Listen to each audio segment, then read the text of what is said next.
जो में हम लोग दिल्ली सल्तनत से रिलेटेड 50 मोस्ट इंपॉर्टेंट क्वेश्चंस को देखेंगे जो आपके एग्जाम के लिए बहुत ज़्यादा इंपॉर्टेंट है, चाहे आप लोग किसी भी एग्जाम की तैयारी कर रहे हो।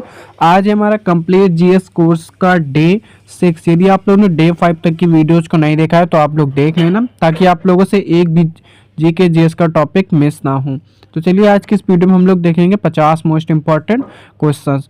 तो फर्स्ट क्वेश्चन है हमारा, दिल्ली सल्तनत की स्थापना किसने की? तो आप लोग को ध्यान रखना है कुतुबुद्दीन ऐबक ने की थी, ये आप लोगों को ध्यान रखना है। नेक्स्ट है, दिल्ली सल्तनत की स्थापना कब हुई? तो आप लोगों को ध्यान रखना है 1206 ईस्वी में। नेक्स्ट है, दिल्ली सल्तनत का संस्थापक किस वंश से था? तो आप लोगों को ध्यान रखना है गुलाम वंश से। इंपॉर्टेंट क्वेश्चन है, ये आप लोगों को ध्यान रखना है। नेक्स्ट क्वेश्चन है हमारा, दिल्ली सल्तनत की राजधानी क्या थी? तो आप लोगों को ध्यान रखना है दिल्ली। नेक्स्ट है, दिल्ली सल्तनत में कुल कितने वंश हुए? तो आप लोगों को ध्यान रखना है 5 वंश। चलिए देखते हैं, अब देखते हैं हम लोग गुलाम वंश से रिलेटेड इंपॉर्टेंट क्वेश्चंस को देखते हैं। फर्स्ट है, गुलाम वंश का संस्थापक कौन था? तो आप लोगों को ध्यान रखना है कुतुबुद्दीन ऐबक। नेक्स्ट है, कुतुबुद्दीन ऐबक की उपाधि क्या थी? तो आप लोगों को ध्यान रखना है लाख बख्श। नेक्स्ट है, कुतुब मीनार का निर्माण किसने शुरू कराया? तो आप लोगों को ध्यान रखना है कुतुबुद्दीन ऐबक ने, ये आप लोगों को ध्यान रखना है। नेक्स्ट है, और कुतुब मीनार को किसने पूरा कराया? तो ये आप लोगों को ध्यान रखना है इल्तुतमिश ने, ये आप लोगों को ध्यान रखना है। कुतुब मीनार का निर्माण किसने कराया था? कुतुबुद्दीन ऐबक ने, पर लेकिन उसको पूरा किसने कराया? इल्तुतमिश ने, ये आप लोगों को ध्यान रखना है। ठीक है, चलिए देखते हैं नेक्स्ट क्वेश्चन हमारा, इल्तुतमिश ने किसे अपना उत्तराधिकारी घोषित किया? तो आप लोगों को ध्यान रखना है रजिया सुल्तान को। नेक्स्ट है, दिल्ली सल्तनत की पहली महिला शासक कौन थी? तो आप लोगों को ध्यान रखना है रजिया सुल्तान। चलिए देखते हैं नेक्स्ट क्वेश्चन है हमारा, 40 की स्थापना किसने की? यानी तुर्कान ए चहलगानी की स्थापना किसने की? तो आप लोगों को ध्यान रखना है इल्तुतमिश ने। नेक्स्ट है, इल्तुतमिश किस को सल्तनत की वैधता किसने मिली? तो आप लोगों को ध्यान रखना है खलीफा से, ये आप लोगों को ध्यान रखना है। इल्तुतमिश को सल्तनत की वैधता आप लोगों को ध्यान रखना है खलीफा से मिली थी। इंपॉर्टेंट है, ये आप लोगों को ध्यान रखना है। अब चलिए देखते हैं बलवन से रिलेटेड इंपॉर्टेंट क्वेश्चंस को देख लेते हैं। चैनल पे नया, चैनल को सब्सक्राइब जरूर कर लेना। तो फर्स्ट है, बलवन किस वंश से था? तो आप लोगों को ध्यान रखना है गुलाम वंश से। नेक्स्ट है, बलवन ने कौन सी नीति अपनाई? तो आप लोगों को ध्यान रखना है लौह एवं रक्त नीति। नेक्स्ट है, बलवन ने कौन सी फारसी दरबारी नियम लागू किए? तो आप लोगों को ध्यान रखना है सिजदा और पैबोस, ये आप लोगों को ध्यान रखना है। अब चलिए देखते हैं खिलजी वंश से रिलेटेड इंपॉर्टेंट क्वेश्चंस को देख लेते हैं। तो फर्स्ट है हमारा, खिलजी वंश का संस्थापक कौन था? तो आप लोगों को ध्यान रखना है जलालुद्दीन खिलजी। नेक्स्ट है, खिलजी वंश का सबसे प्रसिद्ध शासक कौन था? तो आप लोगों को ध्यान रखना है अलाउद्दीन खिलजी। चलिए देखते हैं नेक्स्ट है हमारा, अलाउद्दीन खिलजी ने बाजार नियंत्रण नीति क्यों लागू की? तो आप लोगों को ध्यान रखना है महंगाई रोकने के लिए। नेक्स्ट है, अलाउद्दीन खिलजी के बाजार सुधारों का प्रमुख अधिकारी कौन था? तो आप लोगों को ध्यान रखना है सेना ए मंडी, ये आप लोगों को ध्यान रखना है।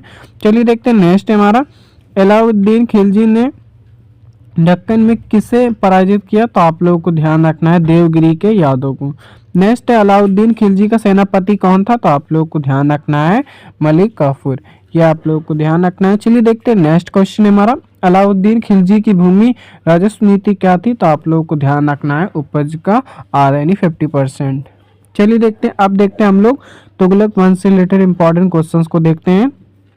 तो फर्स्ट है हमारा, तुगलक वंश का संस्थापक कौन था? तो आपको ध्यान रखना है गयासुद्दीन तुगलक।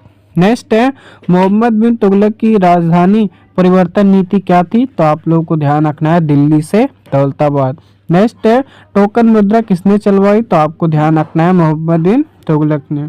चलिए देखते हैं नेक्स्ट क्वेश्चन है हमारा, मोहम्मद बिन तुगलक की कौन सी योजना सबसे असफल रही? तो इसका राइट आंसर है टोकन मुद्रा योजना। नेक्स्ट है, अकाल राहत नीति किस सुल्तान ने लागू की? तो आप लोगों को ध्यान रखना है मोहम्मद बिन तुगलक ने। इंपॉर्टेंट क्वेश्चन है।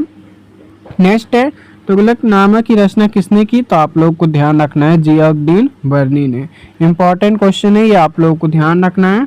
अब चलिए देखते हैं सैयद वंश से रिलेटेड इंपॉर्टेंट क्वेश्चंस को देखते हैं। तो सैयद वंश का संस्थापक कौन था? तो आपको ध्यान रखना है खिज्र खान। नेक्स्ट है, सैयद वंश का शासन किसके संरक्षण में था? तो आपको ध्यान रखना है तैमूर के। अब चलिए देखते हैं लोधी वंश से रिलेटेड इंपॉर्टेंट क्वेश्चंस को देखते हैं। तो फर्स्ट के बाद लोधी वंश का संस्थापक कौन था, तो आप लोगों को ध्यान रखना है बहलोल लोधी। नेक्स्ट है लोधी वंश का सबसे शक्तिशाली शासक कौन था, तो आप लोगों को ध्यान रखना है सिकंदर लोधी। नेक्स्ट है लोधी वंश का अंतिम शासक कौन था, तो आप लोग को ध्यान रखना है इब्राहिम लोधी। नेक्स्ट है पानीपत का प्रथम युद्ध कब हुआ, तो आपको ध्यान रखना है 1526 ईस्वी में। नेक्स्ट है पानीपत के प्रथम युद्ध में किसकी विजय हुई, तो आप लोगों को ध्यान रखना है बाबर की। अब चलिए देखते हैं प्रशासन समाज व संस्कृति से रिलेटेड इंपॉर्टेंट क्वेश्चंस को देख लेते हैं जो आपके एग्जाम के लिए काफ़ी ज़्यादा इंपॉर्टेंट है। तो फर्स्ट है दिल्ली सल्तनत का प्रमुख प्रशासनिक अधिकारी कौन था, तो आप लोग को ध्यान रखना है वजीर। नेक्स्ट है सेना का प्रमुख कौन होता था, तो आपको ध्यान रखना है RHA मालिक। नेक्स्ट है दिल्ली सल्तनत की राजभाषा क्या थी, तो आपको ध्यान रखना है फारसी। नेक्स्ट क्वेश्चन है हमारा दिल्ली सल्तनत की भूमि कर क्या कहलाता था, तो आप लोगों को ध्यान रखना है खराज। अब चलिए देखते हैं मोस्ट इंपॉर्टेंट क्वेश्चन जो आपके एग्जाम के लिए तो 100% आने की संभावना है। तो फर्स्ट है दिल्ली सल्तनत का सर्वाधिक शक्तिशाली शासक कौन माना जाता है, तो आप लोगों को ध्यान रखना है अलाउद्दीन खिलजी।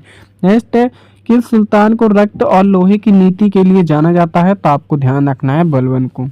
चलिए देखते हैं नेक्स्ट क्वेश्चन हमारा किस शासक ने बाजार नियंत्रण लागू किया, तो आप लोग को ध्यान रखना है अलाउद्दीन खिलजी ने। नेक्स्ट है किस सुल्तान की नीतियां आदर्शवादी परंतु असफल रही, तो आप लोग को ध्यान रखना है मोहम्मद बिन तुगलक की।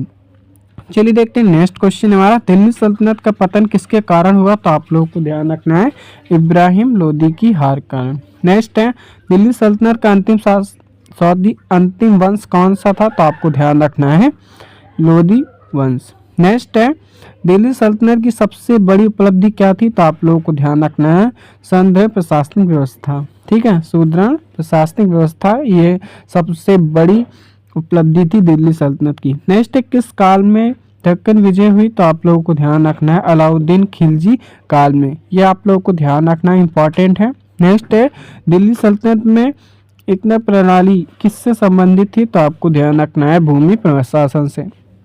नेक्स्ट है दिल्ली सल्तनत का ऐतिहासिक महत्व क्या है, तो आपको ध्यान रखना है मध्यकालीन भारतीय इतिहास की नींव है। ये आप लोग को ध्यान रखना है इंपॉर्टेंट टॉपिक भी है। चैनल पर नया चैनल को सब्सक्राइब कर ले। चलिए फिर मिलते हैं। Thanks for watching.